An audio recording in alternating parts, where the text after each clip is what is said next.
ओम नमः भगवते वासुदेवाय नमः। राधे राधे। नमस्कार यूट्यूब फॅमिली, आपल्या यूट्यूब चॅनल मध्ये आपले सहर्ष स्वागत आहे। कसे आहात मग सगळे? मजेतच असाल ना? मग आपले व्हिडिओज पाहताय ना? मी आज तुमच्यासाठी मार्च महिन्यातील अमावस्या कधी आहे व या दिवशी काय विशेष करावे याबद्दल आपण या व्हिडिओमध्ये पाहणार आहोत। तरी व्हिडिओ पूर्ण पहा व व्हिडिओला लाईक तसेच आपल्या यूट्यूब चॅनलला सबस्क्राइब करा। दर अमावस्येला पूर्वज प्रसन्न करण्यासाठी तर्पण आणि पिंडदान करावे। हिंदू मान्यतेनुसार दर अमावस्येच्या दिवशी पूर्वजांसाठी पिंडदान केल्याने 3 पिढ्यांमधील पूर्वजांना मोक्ष मिळतो। असे म्हटले जाते की अमावस्येच्या दिवशी कोणतेही शुभ कार्य करू नये। परंतु तुम्हाला माहित आहे का, हिंदू धर्मामध्ये एक अशी अमावस्या आहे ज्याला अगदी उत्साहामध्ये साजरी केली जाते।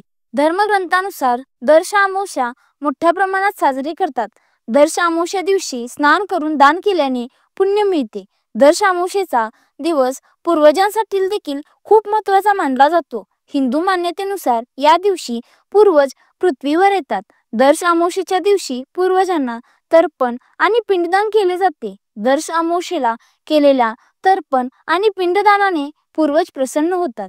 दर अमावस्येच्या दिवशी तर्पण आणि पिंडदान केल्याने पूर्वजांना मोक्षही मिळतो।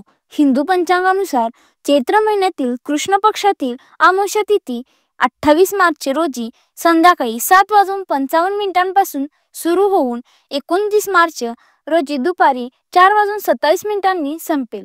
अशा परिस्थितीत दर अमावस्या फक्त 29 मार्च रोजी साजरी केली जाईल। या दिवशी पूजा केल्यामुळे तुम्हाला तुमच्या पूर्वजांचे आशीर्वाद प्राप्त होतात। हिंदू धार्मिक मान्यतेनुसार जो कोणी दर अमावस्येला आपल्या पूर्वजांसाठी तर्पण आणि पिंडदान करतो त्यांना त्यांच्या पूर्वजांच्या 3 पिढ्यांना मोक्ष मिळतो। दर अमावस्येच्या दिवशी तर्पण आणि पिंडदान केल्याने पूर्वजांचे आशीर्वाद मिळतात, ज्यामुळे घरात सुख आणि समृद्धी येते। तसेच पृथ्वीवरच्या वाईट प्रभावांपासून मुक्तताही मिळते। दर अमावस्येला पूर्वजांचे तर्पण कसे करावे? तर्पण करताना कोणत्या गोष्टी वापरल्या पाहिजेत?